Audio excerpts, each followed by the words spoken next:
Okay, तो आज की इस वीडियो में हम लोग कवर करने वाले हैं मैथ क्लास 9 चैप्टर नंबर 4, जिसका नाम है लीनियर इक्वेशंस इन टू वेरिएबल्स।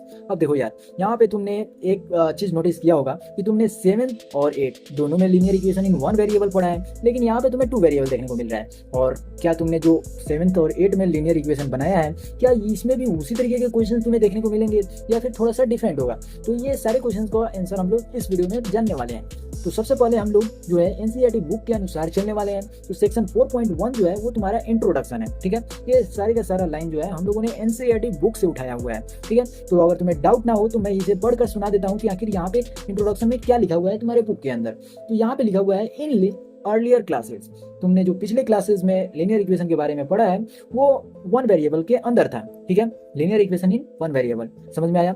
और देखो, अगर मैं तुमसे बोलूं कि लीनियर इक्वेशन के कुछ एग्जांपल दो तो तुम शायद बोलोगे x+1 इज इक्वल टू 0, ठीक है। ये बिल्कुल सही बात है कि ये एक linear equation in one variable है। वन वेरिएबल कैसे पहचान रहे हो? क्योंकि इसमें केवल वन अल्फाबेटिकल लेटर है, ठीक है। और इसी केस में अगर x+y इज इक्वल टू 6 हो जाता तो यहाँ पे x भी है और y भी है, तो ये दो अल्फाबेटिकल कैरेक्टर हो गए, लेटर हो गया। तो इस केस में ये जो है linear equation in one variable ना रहकर ये टू वेरिएबल हो जाएगा, समझ में आया? तो इस तरीके से अगर तुम से पूछा गया कि linear equation in one variable के एग्जाम्पल दो तो शायद तुम ये वाला एग्जाम्पल दोगे, ठीक है। और यहाँ पे तुमने जो पिछले क्लासेस में पढ़ा है उससे तुम्हें ये मालूम होगा कि जितने भी तुम इक्वेशंस को सोल्व करते थे उस केस में केवल x is equal to dash या फिर कोई भी अदर वेरिएबल जो भी रहता था उसमें केवल एक ही सॉल्यूशन रहता था, समझ में आया? जिसे हम लोग यहाँ पे यूनिक बोलेंगे या फिर वन सॉल्यूशन बोलेंगे, समझ में आया? तो यहाँ पे जो तुम देख रहे हो, यहाँ पे अब हम लोगों को यहाँ पे जब टू वेरिएबल हो रहा है तो तुम्हें थोड़ा सा दिमाग में तो तुम्हारे दिमाग में थोड़ा सा ये बात टच किया होगा कि जब वन वेरिएबल था तो एक सॉल्यूशन, तो टू वेरिएबल में क्या दो सॉल्यूशन होगा? तो या फिर दो सॉल्यूशन में दो सॉल्यूशन से ज़्यादा भी हो सकते हैं। तो ये बात तुम्हें इस वीडियो में मालूम चलने वाली है।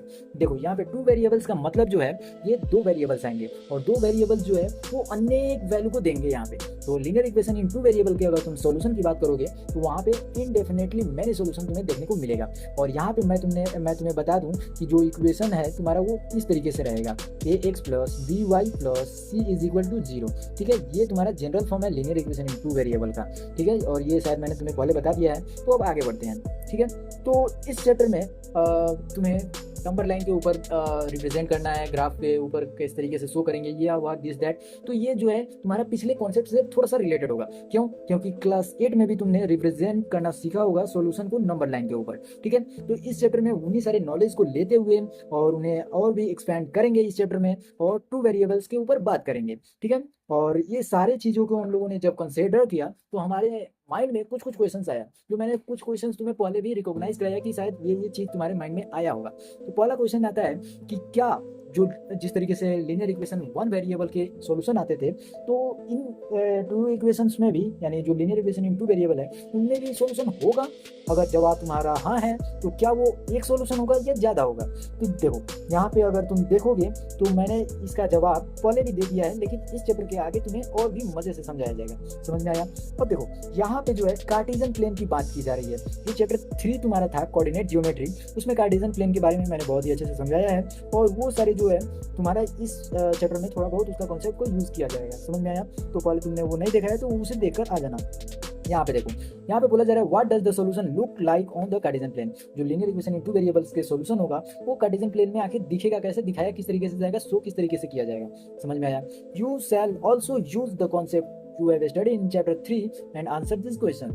अब जो मैंने तुम्हें पहले भी बताया कि कोऑर्डिनेट ज्योमेट्री तुम्हारा जो थर्ड चैप्टर है उसका यूज यहाँ पे होने वाला है। तो ये जो है 4.1 सेक्शन था तुम्हारा introduction linear equation in two variable का।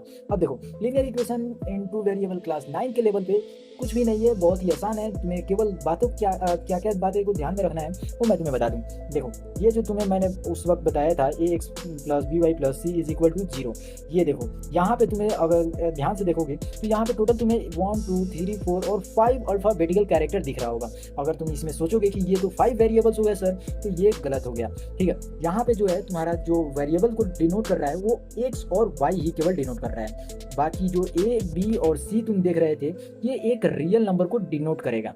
रियल नंबर क्या होता है? वो या तो रेशनल हो सकता है या फिर इरेशनल हो सकता है, ठीक है। तो इस तरीके से जो भी तुम देख रहे हो ए बी या सी, तो वो तुम्हारा अल्फ़ाबेटिकल कैरेक्टर नहीं है, और वो जो है तुम्हारा रियल नंबर को दर्शाएगा। तो ये बात ध्यान में रखना, ठीक है।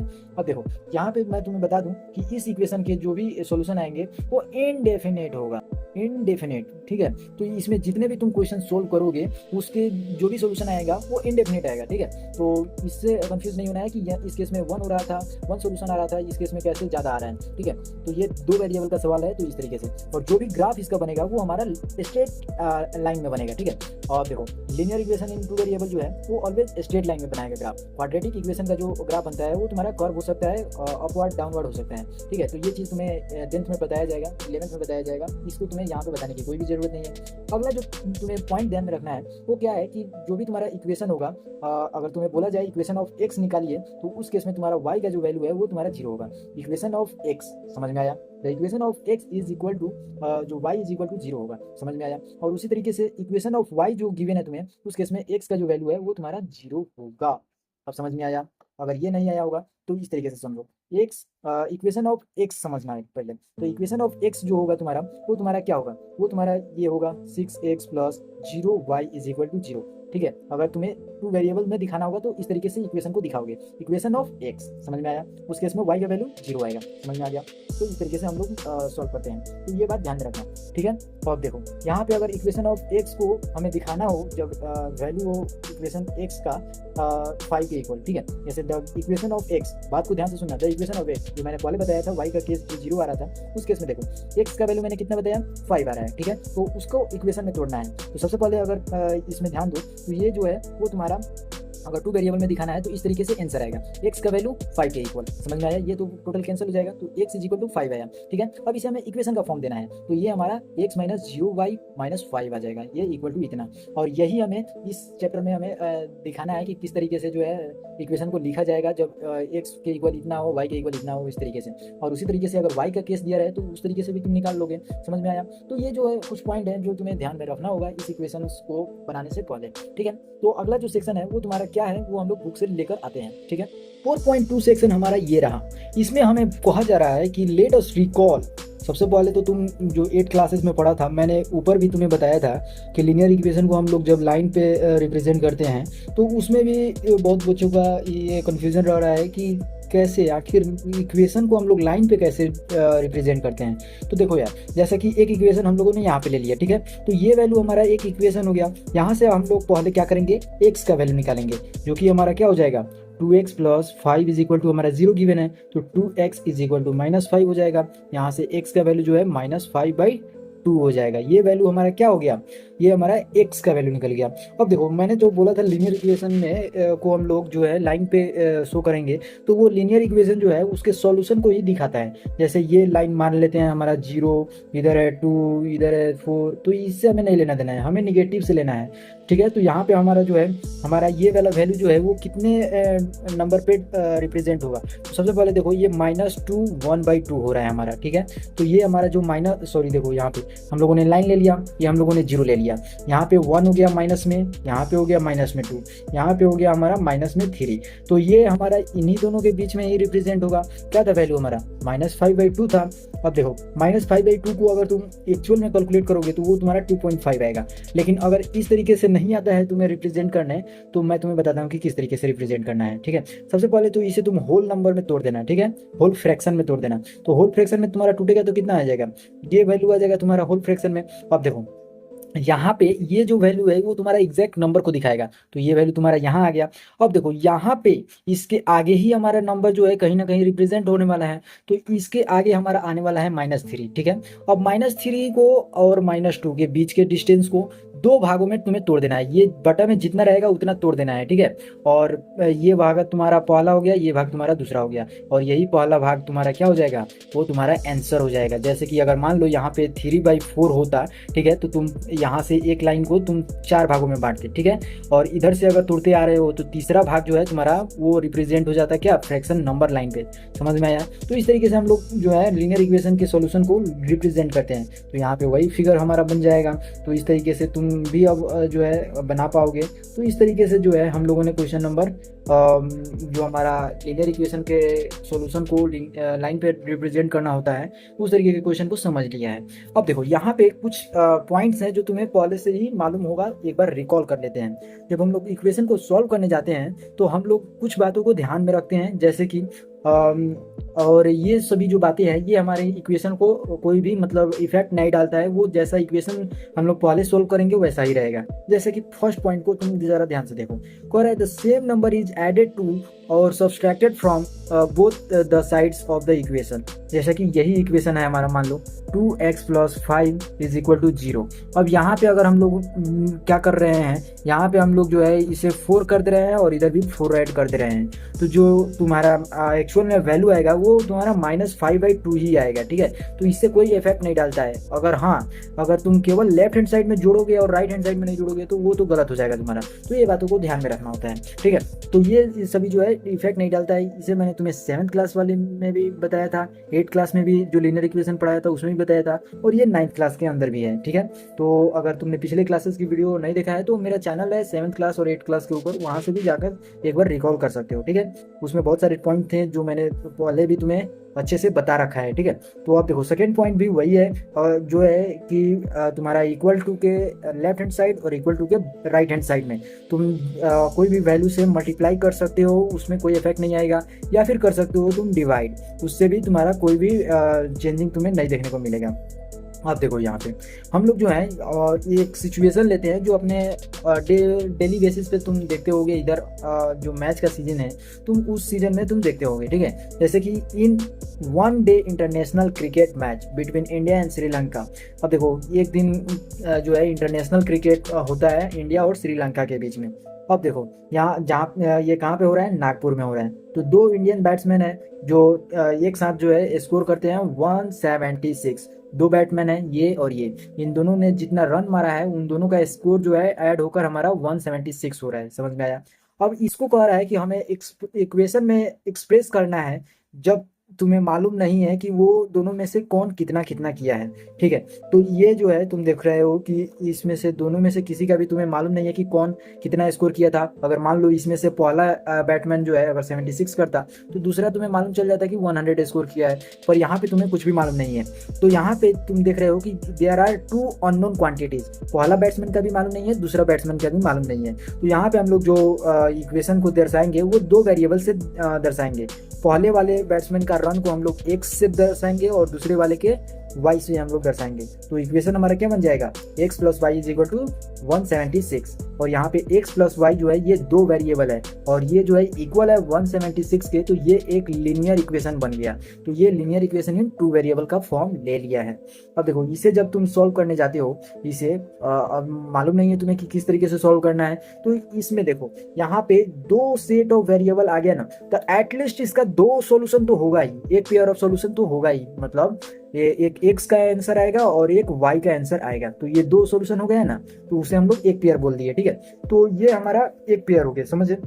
लेकिन क्या केवल एक ही पेयर इसका आंसर हो सकता है, ये ऐसा कोई ज़रूरी नहीं है, बहुत ज़्यादा हो सकता है। मतलब इनडेफिनेट इसका जो है सॉल्यूशन हो सकता है, ठीक है। तो जो हम लोग लीनियर इक्वेशन के सॉल्यूशन करते हैं उसमें तुम देखो तो हम लोग उसका इक्वेशन को जनरल फॉर्म में किस तरीके से दर्शाते हैं वो समझो। ax + by + c = 0। ये मैंने पहले भी बताया था कि ये जनरल फॉर्म है और a b और c कोई वेरिएबल नहीं है बल्कि एक रियल नंबर को दर्शाता है और x y जो है तुम्हारा एक्चुअल में वेरिएबल है, ठीक है। तो इस तरीके से हम लोग लीनियर इक्वेशन इन 2 वेरिएबल बोलते हैं।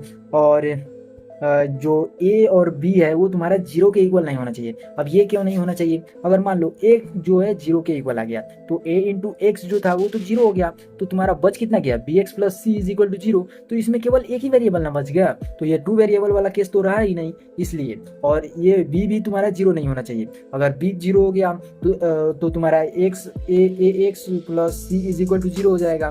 तो ये वैल्यू भी तुम्हारा लीनियर इक्वेशन इन 1 वेरिएबल बन गया। अगर दोनों 0 के इक्वल हो गया तो तुम्हारा c ही केवल बचेगा, जो कि लीनियर इक्वेशन का फॉर्म है ही नहीं। समझ में आया। तो इस तरीके से जो दोनों वैल्यू है हमारा a और b वो दोनों जो है 0 के इक्वल नहीं हो सकता है। ये क्लियर हो गया। अब यहाँ से देखो this mean that you can think many such equation. अब यहाँ से तुमने जो भी कैलकुलेट किया, कंक्लूड किया, ठीक है, वहाँ से अब तुम सोच सकते हो बहुत सारे इक्वेशंस को। अब यहाँ से हम लोग बढ़ने वाले हैं सेक्शन 4.3 की ओर। सेक्शन 4.3 में हम लोग देखने वाले हैं कि आखिर सॉल्यूशन किस तरीके से निकालते हैं जो भी हमारा इक्वेशन टू वेरिएबल में रहता है उसका, ठीक है। और इस वीडियो का जो भी पार्ट है हमारा, वो जो एक्सरसाइज वाला वीडियो बनेगा हमारा, उसका लिंक भी इसी डिस्क्रिप्शन में मिल जाएगा तुम्हें। तो जो भी एक्सरसाइज तुम्हारा 4.A रहेगा वो तुम यहाँ से ही देखकर जो है देखने जा सकते हो, ठीक है। डिस्क्रिप्शन में लिंक मिल जाएगा, वहाँ से भी देख सकते हो। तो चलो 4.3 को यहाँ पे लिखते हैं। तो देखो यहाँ पे हम लोगों ने सेक्शन 4.3 को लिख लिया है। जैसा मैंने पहले भी बताया कि लीनियर इक्वेशन का सॉल्यूशन का इसमें बात होने वाला है। तो देखो, तुमने पिछले क्लास में पढ़ा था linear equation in one variable के बारे में, और उसमें देखा था कि x is equal to dash तुम्हारा वैल्यू आ रहा था, और इसका क्या मतलब हुआ कि उसके पास एक सॉल्यूशन रह रहा था। अब तुम क्या कह सकते हो, जो linear equation of two variable तुम पढ़ रहे हो, तो उसमें दो वेरिएबल हमारा रह रहा है, तो तुम इसके सॉल्यूशन के बारे में क्या बोल सकते हो। अब देखो यहाँ पे जैसा कि तुम देख रहे हो दो वेरिएबल है, तो इस इक्वेशन के लिए जो सॉल्यूशन होगा वो हमारा एक पेयर ऑफ वैल्यूज होना चाहिए। जो पहला होगा वो x को सेटिस्फाई करेगा, और दूसरा जो होगा हमारा वो y को सेटिस्फाई करेगा, तभी तो जाकर हमारा वैल्यू जो है इक्वेशन का वो हमारा LHS is equal to RHS निकल कर आएगा। ये बात तो समझ में आ रहा है तुम्हें। अब देखो, जैसा कि एक इक्वेशन को हम लोग कंसीडर कर रहे हैं, यहाँ पे तुम्हारे बुक का इक्वेशन है, तो 2x plus 3y is equal to 12 given है तुम्हें, ठीक है। अब यहाँ पे चेक करना है कि बोल दिया है कि x इज इक्वल टू 3 और y इज इक्वल टू 2 इसका सॉल्यूशन है, ठीक है। तो जैसे ही सॉल्यूशन बोल दिया, तो x के जगह पे तुम अगर 3 रख दोगे और y के जगह पे 2 रख दोगे, तो जो LHS का वैल्यू आएगा वो RHS के इक्वल आना ही चाहिए। समझ में आया। तो ये हमारा 6 प्लस कितना हो जाएगा 6, तो ये वैल्यू इक्वल में आ गया 12 के। समझ में आया। तो इस तरीके से तुम देख रहे हो कि सॉल्यूशन जो तुम्हारा निकल कर आ रहा है इक्वेशन का, वो हमारा बिल्कुल सही आ रहा है, और जो हमारा x को सेटिस्फाई कर रहा है वो 3 है और y को सेटिस्फाई करने वाला 2 है। तो इस तरीके से समझ में आ गया। अब देखो, ये जो वैल्यू तुम लिखे हो x इज इक्वल टू 3 और y इज इक्वल टू 2, इसे एक लिखने का ऑर्डर्ड पेयर होता है, ठीक है। पहले वाला जो नंबर तुम लिखोगे वो x का सॉल्यूशन होना चाहिए, और दूसरा वाला जो वैल्यू तुम लिखोगे वो y का सॉल्यूशन होना चाहिए, ठीक है। सिमिलरली अगर तुम इसका सॉल्यूशन देखोगे इस एक्सरसाइज का, तो वो वैल्यू जो होगा हमारा वो 0 और 4 होगा। x का वैल्यू जो है अगर 0 रखते हैं तो y का वैल्यू हमारा 4 निकल जाएगा। समझ में आया। ये मैंने तुम्हें बताया कि अगर इसका सॉल्यूशन रहेगा तो उसे चेक किस तरीके से करेंगे और निकालेंगे कैसे। अब सीखो कि सॉल्यूशन करते किस तरीके से हैं। तो सबसे पहले हम लोगों ने यहाँ पे एक एग्जाम्पल ले लिया है। अब देखो, यहाँ पे हम लोगों ने एग्जाम्पल में क्या लिया है, तो एक इक्वेशन को ले रहे हैं। यहाँ पे इक्वेशन है हमारा x plus 2y is equal to 6। देखो, यहाँ पे मैं पहले ही बता दे रहा हूँ कि जब भी तुम्हें सॉल्यूशन निकालना हो किसी इक्वेशन का, तो सबसे पहले तुम इस तरीके से बना लेना। ये तो तुमने 8th-9th में भी बनाया होगा, ठीक है। तो यहाँ पे देखो, अब देखो पहले केस में तुम x का वैल्यू 0 रख देना और दूसरे केस में y का वैल्यू 0 रख देना। अगर तुम्हें अच्छे से मालूम नहीं है कि किस तरीके से निकालना है, अगर 2-4 से ज़्यादा सॉल्यूशन निकालने के लिए किसी क्वेश्चन का बोलता है, जैसे इसमें बोला है 4 से डिफरेंट, मतलब 4 से अलग जो है सॉल्यूशन बताना है, 4 अलग अलग सॉल्यूशन तुम्हें इसमें निकाल कर बताना है, तो 2 सॉल्यूशन तो तुम इसी तरीके से निकाल लोगे। पहले के केस में x का वैल्यू 0 रख दोगे और दूसरे के केस में y का वैल्यू 0 रख दोगे। तो देखो, जब x का वैल्यू 0 रखोगे तो एक कैंसिल हो जाएगा, बचेगा तुम्हारा यही वैल्यू। तो y का वैल्यू जो आया तुम्हारा वो हमारा आया 3 आ गया। तो यहाँ पे हमारा 3 आ जा रहा है। अगर y हम लोग 0 रख देते तो x इज इक्वल टू हमारा डायरेक्ट 6 बचता। तो ये हम लोगों ने 2 सॉल्यूशन देख लिया। अब देखो, यहाँ पे तुम्हारा 2 सॉल्यूशन यहाँ पे भी लिखा हुआ है, तो ये तुम्हारा क्लियर हो गया ना। अब यहाँ पे तुम चेक कर सकते हो 1 रख कर, दोनों में पहले में 1 और दूसरे में 1 की क्या क्या आंसर आ रहा है। तो इस तरीके से देख रहे हो कि तुम जब जब वैल्यू रख रहे हो एक के जगह पे, तो दूसरा वैल्यू ऑटोमेटिक चेंज हो जा रहा है, अलग अलग आ रहा है। तो उस केस में जो है तुम्हारा इनडेफिनेट सॉल्यूशन आ रहा है। तो यहाँ से भी प्रूफ हो गया कि जो भी वैल्यूज होता है तुम्हारा लीनियर इक्वेशन टू वेरिएबल का, उसका इनडेफिनेट होता है। समझ में आया। अब देखो, यहाँ पे जिस तरीके से हम लोगों ने निकाला, इस तरीके से ही तुम्हें निकालना होगा, और इसी तरीके से तुम जो है आसानी से आंसर को निकाल पाओगे क्लास 9 के लेवल पे। समझ में आया। क्लास 9 में कुछ नहीं था, केवल जो मैंने शुरू से लेकर अंत तक अभी तक समझाया है वही है linear equation in two variable में। 10th में इससे लेवल जो है बढ़ेगा। ये जो सॉल्यूशन तुम इस तरीके से निकाल रहे हो, इसके लिए अलग अलग सॉल्यूशन का टाइप आ जाएगा। सब्स्टिट्यूशन मेथड रहेगा, क्रॉस मल्टीप्लिकेशन मेथड रहेगा, बहुत सारे मेथड रहेगा, ठीक है। तो अलजेब्रिक मेथड भी रहेगा। तो उस सभी के बारे में हम लोग क्लास 10th में बात करेंगे। तो सबसे पहले अब यहाँ पे जो भी हम लोगों ने समझा उसका एक रिमार्क बना लेते हैं। रिमार्क क्या है सर? तो देखो, जब भी हम लोग सॉल्यूशन निकालने के लिए बोला जाए, ठीक है, तो उसका सबसे आसान तरीका है, पहले के केस में x का वैल्यू 0 रख दो और उसका कोरस्पॉन्डिंग वैल्यू निकाल लो y का। सिमिलरली तुम y का वैल्यू जो है 0 रख दोगे तो कोरस्पॉन्डिंग x का वैल्यू तुम्हारा निकल जाएगा। इस तरीके से जो भी तुम्हारा linear equation in two variable का कॉन्सेप्ट था वो हम लोगों ने यहाँ से क्लियर कर लिया। अब बारी है तुम्हारा जो भी एक्सरसाइज है उसके ऊपर बात करने की। तो अगली वीडियो में उन सारे एक्सरसाइज के सॉल्यूशन करने वाले हैं। तो वीडियो को यहीं तक, वीडियो को लाइक करो, चैनल पे नए हो सब्सक्राइब करो, ऐसी और भी वीडियो चैनल पे देखने को मिल जाएंगी, तुम उन्हें भी जाकर देख सकते हो। तब तक के लिए बाय।